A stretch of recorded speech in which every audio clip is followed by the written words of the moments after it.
In this segment, we're going to talk about the outing of Jennifer Siebel Newsom as one of the Jane Does in the Harvey Weinstein Hollywood sex assault trial.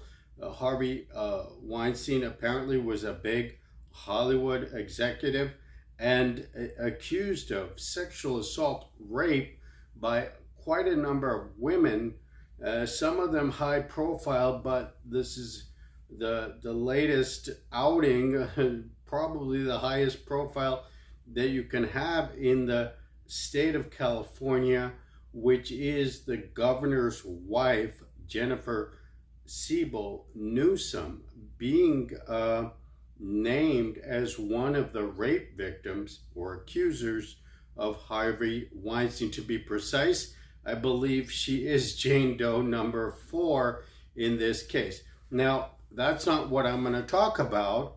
It's big news for California residents, but I want to give you the context overall in news events as to why she would agree, and she did agree to have her name released. It was first released by the Los Angeles Times and then by the Associated Press and other outlets as well, followed the Los Angeles Times.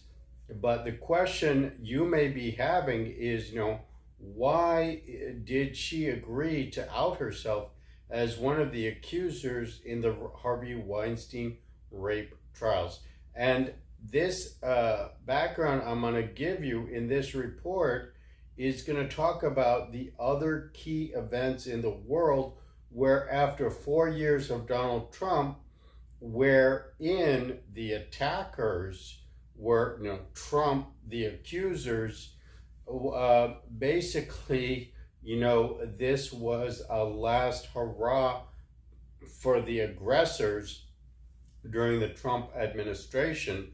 In the Bible, we call it the Gog-Magog Wars, wherein this is the war before Armageddon, which is the war of good and evil. And every trial really is a battle between good and evil, and you're supposed to get a fair trial as to who is in the right and who is in the wrong when you go to court. But Trump, having already had a rape accuser, a 13-year-old girl, coming up, and he was facing jail time, Donald Trump himself, and so he decided to take the offensive and run for president instead. The gambit worked for a period of time. It's still ongoing, by the way, because these are the aggressors. They presumably have the physical advantage after having abused these people for so long.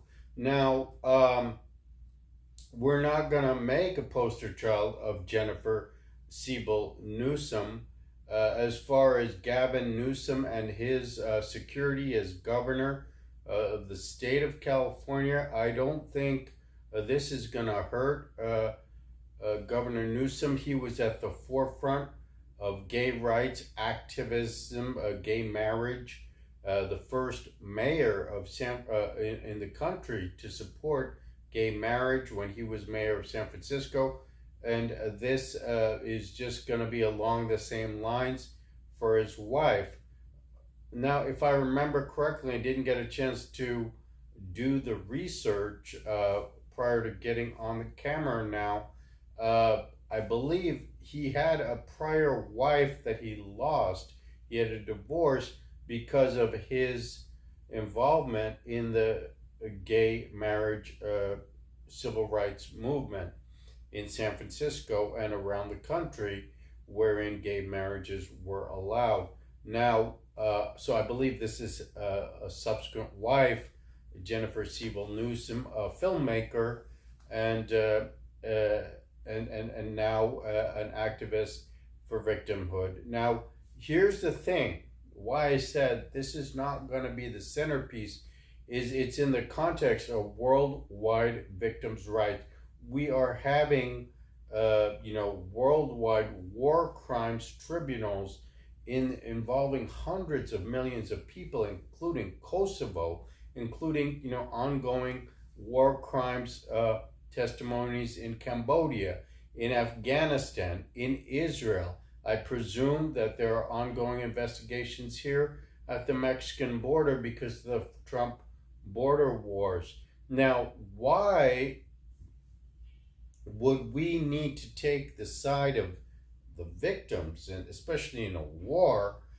Well, I'll tell you why, and I'll give you the best example is Afghanistan, with American troops having left Afghanistan as part of the peace agreement. We basically lost the war. We signed the peace treaty with the Taliban, which was supposed to be the worst of the Afghani groups. I guess Al-Qaeda was there as well. There was Al-Qaeda, then there was the Taliban. They were just as bad as Al-Qaeda. And yet we actually surrendered Afghanistan to the Taliban themselves. Now, having agreed to withdraw our personnel, and I'm an American, by the way, and my heritage is from India. They always like to conflate me with Afghanis and stuff, and sometimes I fall for it as well. But I'll tell you what, the only way to get personnel now, Western personnel, and it's Western money also, that's supporting these war crimes reparations for victims. So basically, Western governments are putting in money to help the victims of, for example, the war in Afghanistan.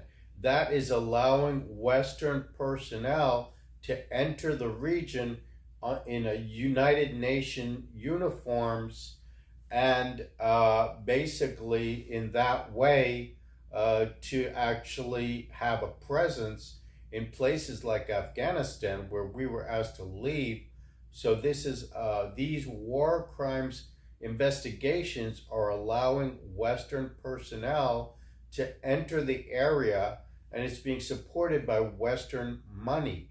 Now, some of the people who I know have had something to do with these war crimes efforts, tribunal efforts. I believe Angelina Jolie is first and foremost somebody who has been involved in pursuing these war crimes tribunals. Now, people like to mix up the politics, especially with Israel, as to how exactly we don't want Israel to be guilty of war crimes against Palestinians. This isn't a Western program. It's a Western money. It's the United Nations. It's Western personnel. We always want Israel to be the winner here in the United States. I am not one of those people who is, always in support of Israel. Naturally, give me a break. But I will tell you, on the other hand, these people who call themselves patriots, people like Trump, who, meat-headed people, brainless rapists, accused rapists, basically, we're trying to get Western personnel into these areas, including Israel, and in the name of Israeli patriotism, Donald Trump, might object. Of course, it was his war. Now, I got a little emotional there. I digress. What the point is that Jennifer Siebel Newsom, the First Lady of the state of California, is going to come in a big movement worldwide to support victims, because this is part of the overall Western personnel plan, how to put personnel into these areas. In this case, the personnel are the lawyers, the investigators, people who take your information, who feed the poor, victims, and so forth. So it is a worldwide victimhood movement. And the other data point to support what I'm saying is the election in Pennsylvania with Dr. Oz against John Fetterman. Fetterman had a stroke just a few days before the primary election, and coming up against the doctor of all things. I remind you, though, before you underestimate Fetterman, apart from his qualification now as a victim, is that Woodrow Wilson, our esteemed president during World War I, he was laying in bed with a stroke the whole time of World War I. And Franklin Delano Roosevelt, our heroic president of World War II, who instituted the Social Security system in the United States, his wife was Eleanor Roosevelt, a very powerful and outspoken woman. He was in a wheelchair throughout almost his whole adult life, and certainly while he was president, he was in a wheelchair the whole time that he was a president. So Americans, as far as politicians, we're getting back to Fetterman here, he is still looking good in the polls, and he has precedents of other important politicians, precedents of presidents, really, who came before him with equivalent disabilities. Now, his wife is very upset about the recent interview that he gave in the NBC News reporter, but I'm not going to get into that in this case.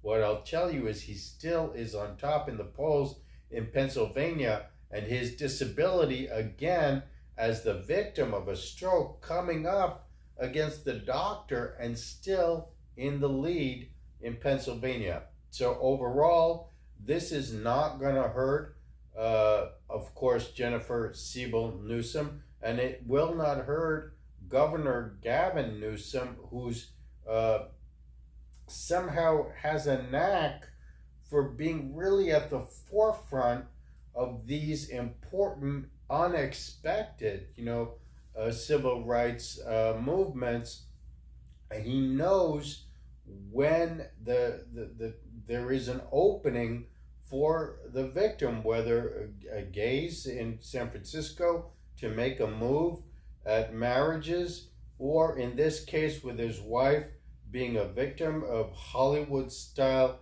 rape. And these cases have been going on through the Trump administration. Donald Trump himself implicated, but also Bill Cosby, and now there was Jeffrey Erskine, and now there is Harvey Weinstein, whose trials have been ongoing as well. Now, I'm not gonna. It's obvious from my report, that I am very sympathetic to victims. Generally speaking, I can't speak of the particulars of this case.